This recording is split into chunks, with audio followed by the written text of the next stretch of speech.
안녕하세요. 지난 시간에는 사물 인터넷과 빅데이터에 대해서 알아보았습니다. 이번 시간에는 파트 3의 정보 보안과 개인정보 보호에 대해서 알아보도록 하겠습니다. 학습 내용은 정보 보안과 개인정보 보호를 위한 정의와 개념들에 대해서 알아보도록 하겠습니다. 정보 보호에 대해서 알아보도록 하겠습니다.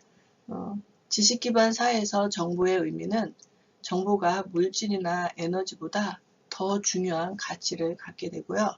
정보가 중요한 자산으로 인식되면서 사회 및 생활 전반에 걸쳐서 그 중요성이 점점 커지고 있습니다. 즉 정보가 자산이 되고 힘이 되는 그런 사회죠. 정보 보안이라는 것은 정보 및 정보 시스템에 허가받지 않은 접근이라든가 사용, 공개, 손상, 변경, 파괴 등으로부터 보호함으로써 무결성, 긴밀성, 가용성을 유지하는 것을 정보 보안이라고 합니다. 정보 보안의 목표에 대해서 알아보도록 하겠습니다. 정보 보안의 3대 목표는 긴밀성, 무결성, 가용성이라고 하는데요. 긴밀성은 정보의 비밀 유지와 원치 않는 사용이나 노출을 막는 것을 긴밀성이라고 하고요. 무결성은 정보의 원래 상태를 보존하는 것. 그리고 가용성은 시스템이나 서비스 등을 정당하게 사용할 수 있도록 보장하는 것입니다. 그 외에도 부가적인 목표로 인증, 인가, 부인 방지, 프라이버시와 전자서명이 있는데요. 인증은 사람, 프로세스, 시스템 등이 정당성을 확인하는 거고요. 인가는 인증된 사용자에게 올바른 사용 권한을 부여하는 것. 부인 방지는 자신이 수행한 행동에 대해서 책임 당사자를 추적하는 것이고요. 프라이버시라고 하는 것은 개인정보에 대한 비밀 유지 및 잘못된 사용을 방지하는 것. 전자서명은 문서와 서명을 하나로 통합해서 이를 검증하는 기술을 전자서명이라고 합니다.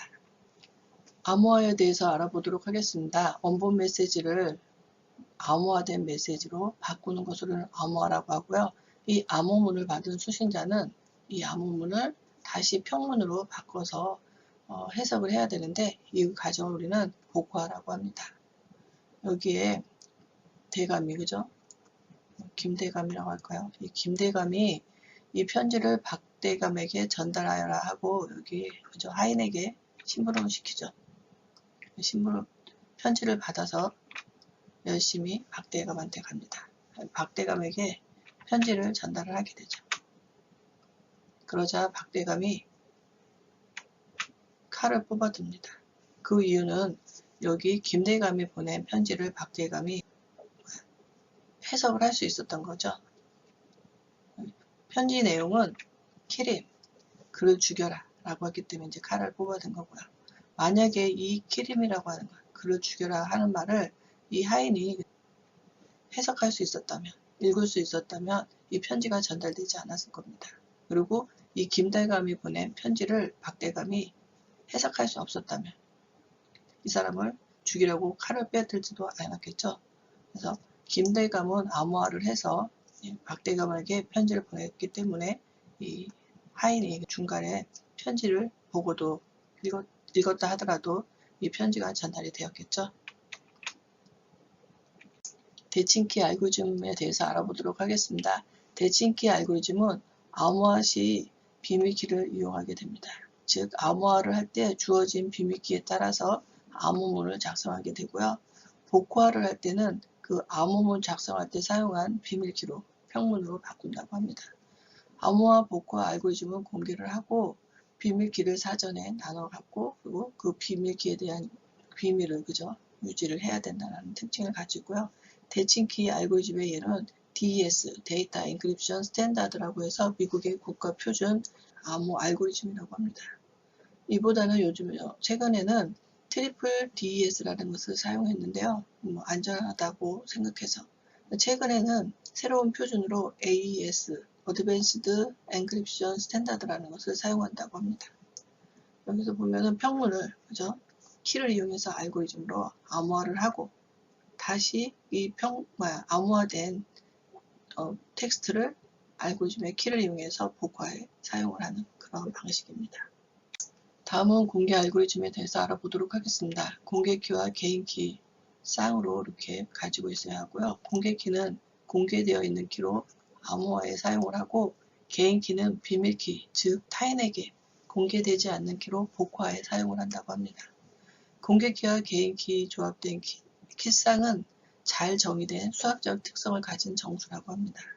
공개키 알고리즘의 예로는 RSA, 리베스트, 살미르, 아델만, 사람 이름인 것 같아요. 그죠? 이것은 가장 보편적으로 사용되는 암호화 인증 알고리즘으로서 인터넷 암호화 인증에 사용이 된다고 합니다. 그 외에도 ECC, 이클립스, 커브, 사이토그래픽이라고 하는 거죠. 이거는 타원 곡선 암호화 방식을 의미하는 거고요. 이것은 짧은 키로 그죠? 암호화 그 기능을 다 수행을 한다고 합니다. 이거는 블록체인 거기에서 이더리움이라고 하는 것에서 사용이 많이 되고 있습니다. 이 방법은 평문, 그죠? 원문을 공개키로 이용해서 암호화를 하고 이 암호화된 그죠? 문서를 프라이빗 개인키로 이용해서 복화를 하는 그런 방식을 취하게 됩니다. 다음은 디지털 서명입니다. 네트워크상에서 송신자의 신원을 증명하는 방법으로 송신자가 자신의 개인키로 암호화한 메시지를 수신자가 송신자의 공개키로 해독하는 과정 또는 기술을 우리는 디지털 서명이라고 합니다. 공개키 방식을 이용해서 구현을 하고요. 구성에는 키 생성 알고리즘과 서명 생성 알고리즘, 서명 검증 알고리즘을 이렇게 세 개로 구성이 되는데요. 키 생성 알고리즘은 공개키 쌍을 생성하는 것으로서 공개키 방식의 환경에서 사전 생성이 되어 있고요. 서명 생성 알고리즘은 송신자의 개인키를 사용하여 서명을 생성하게 되고 서명 검증 알고리즘은 송신자가 전송받은 전자서명을 송신자의 공개키를 이용해서 전자서명을 검증하는 알고리즘입니다. 장점은 무결성, 인증, 부인 방지 기능을 제공하게 됩니다. 디지털 서명의 동작 과정입니다. 서명을 하기 위해서 데이터에 대해서 해시 함수를 이용해서 해시 코드를 만들고요. 그 해시 코드에 대해서 암호화를 하기 위해서 개인키를 가지고서는 서명을 만듭니다. 그리고 여기에 데이터에다가 서명 부분을 붙여가지고 메시지를 전달하게 되면 데이터를 받은 수신자는 그 데이터가 그죠? 온전한 데이터인지를 확인을 해야 되겠죠. 그래서 수신된 데이터에 대해서 해시 함수를 이용해서 해시코드를 찾고 그리고 이 공개키 데이터를 보낸 그죠? 발신자의 공개키를 가지고서 그 암호화된 것을 복화해서 그 해시코드와 문서에 있는 해시코드가 일치하게 되면은 메시지가 유효하다는 것을 증명하는 겁니다. 다음은 공개키 디렉토리 모델입니다. 이 공개키 방식에서 공개키의 역할은 매우 중요합니다. 그래서 여기 송신자가 공개키의 이주를 방지하기 위해서 자신의 공개키와 그리고 개인정보를 이용해서 여기 공개키 인증서를 등록을 하게 됩니다. 어디에? 공개키 디렉토리에 등록을 하게 됩니다. 그리고 나서 송신자는 개인의 키로 서명을 해서 문서를 전달합니다. 수신자에게. 그래서 전달되는 과정 중에 도청자가 송신자의 서명 부분을 자신의 서명으로 바꿔 전송을 하게 됩니다. 수신자는 그 송신자의 공개키를 가져오기 위해서 공개키 디렉토리에 요청을 하게 되면은 그 A의 공개키 인증서를 받아서 그 인증서로부터 공개키로 서명을 하게 되죠. 그렇게 되면은 도청자의 그 위조 서명을 확인할 수 있습니다. 공인인증서에 대해서 알아보도록 하겠습니다. 공인인증서는 사용자의 공개키와 사용자의 아이디를 결합하여 인증기관이 서명한 문서로 공개키에 대한 증명서 기능을 제공을 하고요. 사용자 확인이라든가 아니면 특정 활동, 권한, 능력을 허가하는 데 이용을 합니다. 정부와 사회에서 개인의 신분증 역할을 하게 되고요. 인증기관은 자신의 개인키를 사용하여 전자서명을 생성하여 공개키 인증서를 첨부하게 됩니다. 사용자는 인증기관의 공개키를 사용하여 공개키 인증서의 유효성을 확인할 수가 있고요. 공인기관이 발행한 공개키 인증서는 사용자 A의 공개키와 사용자 A의 공개키에 대한 인증기관의 서명서를 이렇게 합쳐서 사용자 A의 인증서를 발급하게 됩니다. 공인인증서의 표시된 항목들로는 버전으로 인증서 형식의 버전 번호, 일련 번호, 발행 기간 내 유일한 정수의 값으로 일련 번호를 붙이고 알고리즘 식별자로 인증서 생성에 이용된 서명 알고리즘을 확인하기 위한 서명 알고리즘 OID를 표시하고요. 발행자는 인증서를 발행한 인증기간이고요. 유효기간은 인증서의 유효 날짜, 즉 시작일과 만료일을 구성한 거고, 주체는 인증서의 주인, 공개키 정보는 주체의 공개키와 이 키가 사용될 알고리즘 식별자로 표시가 되고요. 서명은 인증기관의 개인키로 서명한 서명부입니다. 다음은 개인정보와 개인정보 보호에 대해서 알아보도록 하겠습니다. 개인정보라고 하는 것은 식별된 또는 식별 가능한 생존하는 개인에 대한 정보, 이거를 개인정보라고 하고요. 당의 정보만으로 개인을 식별할 수 없더라도 다른 정보와 용이하게 결합하여 식별할 수 있는 것을 포함합니다. 그래서 특정 개인을 식별할 수 있는 주민번호라든가 영상정보, 지문이 여기에 해당이 되고요. 다른 정보와 결합을 해서 개인을 식별하는 정보는 이름과 전화번호, 이름과 주소, 이름과 전화번호, 주소를 이렇게 결합을 해서 개인정보를 식별할 수 있다면 이 또한 개인정보에 속합니다. 개인정보의 종류에는 일반적으로 주민번호, 이름, 주소, 전화번호, 그리고 통신 위치 정보로 통화나 아니면 IP 주소, GPS 등도 개인정보에 들어가고요. 사회적인 정보로 교육정보라든가 근로정보, 자격정보도 개인정보에 들어갑니다. 정신적인 정보는 그 개인의 기호나 성향, 신념, 사상도 개인정보에 들어가고요. 신체정보로는 신체정보, 의료, 건강정보가 포함이 되고요. 재산적 정보는 개인, 신용정보라든가 부동산, 주식 같은 이러한 것들이 개인정보에 들어가고요. 다른 정보와 쉽게 결합하여 개인을 식별할 수 있는 정보도 점점 확대돼서 개인정보 안으로 들어가고 있습니다.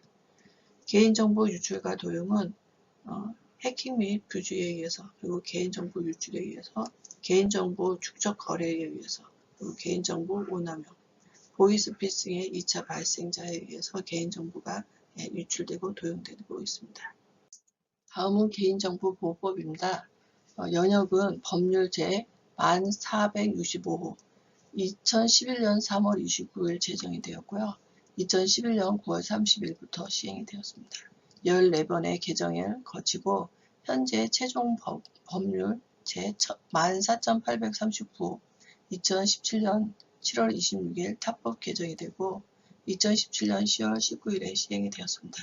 주요 용어로는 개인정보, 정보주체, 개인정보 파일 처리, 개인정보 처리자로 이렇게 구분이 되고요. 개인정보라고 하는 것은 성명, 주민번호 등을 통하여 살아있는 개인을 알아볼 수 있는 정보를 개인정보라 하고요. 다른 정보와 쉽게 결합하여 개인을 알아볼 수 있는 것도 개인정보에 포함이 됩니다. 정보주체는 처리되는 정보에 의해서 알아볼 수 있는 그 정보의 주체가 되는 사람을 정보주체라 하고, 개인정보 파일은 개인정보를 쉽게 검색할 수 있도록 일정한 규칙에 따라 체계적으로 배열하거나 구성한 개인정보 집합물을 개인정보 파일이라 하고요.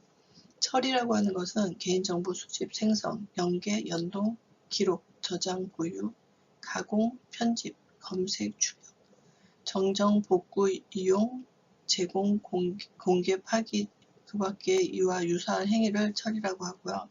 개인정보 처리자는 업무의 목적으로 개인정보 파일을 운용하기 위하여 스스로 또는 다른 사람을 통하여 개인정보를 처리하는 공공기관, 법인, 단체, 개인 등을 의미합니다. 개인정보 보호 원칙에는 8가지 항목이 있습니다. 여기 보면은 처리 목적의 명확성과 목적 내에 적합하고 정당하게 최소 수집을 해야 된다는 원칙이고요. 처리 목적 내의 처리, 목적 외의 활용을 금지하고 처리 목적 내에서 정확성, 완전성, 최신성을 보장을 해야 하고요.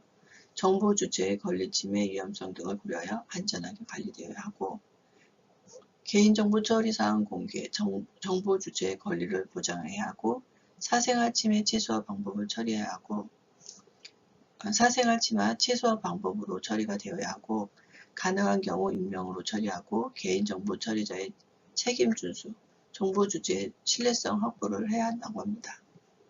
다음은 정보 주체의 권리입니다. 개인정보의 처리에 관한 정보를 제공받을 권리가 있고, 개인정보의 처리에 관한 동의 여부, 동의 범위 등을 결정할 권리가 있습니다. 다음은 개인정보의 처리 여부 확인을 개인정보 열람을 요구할 권리가 있고요. 개인정보의 처리, 정지, 정정, 삭제 및 파기를 요구할 권리가 있고, 개인정보의 처리 피해를 신속, 공정하게 구제받을 권리가 있다고 합니다. 다음은 퀴즈 문제입니다. 앞에 배운 내용을 상기하면서 풀어보시길 바랍니다. 수고하셨습니다. 컴퓨팅 사고력 기르기 강의를 마치도록 하겠습니다.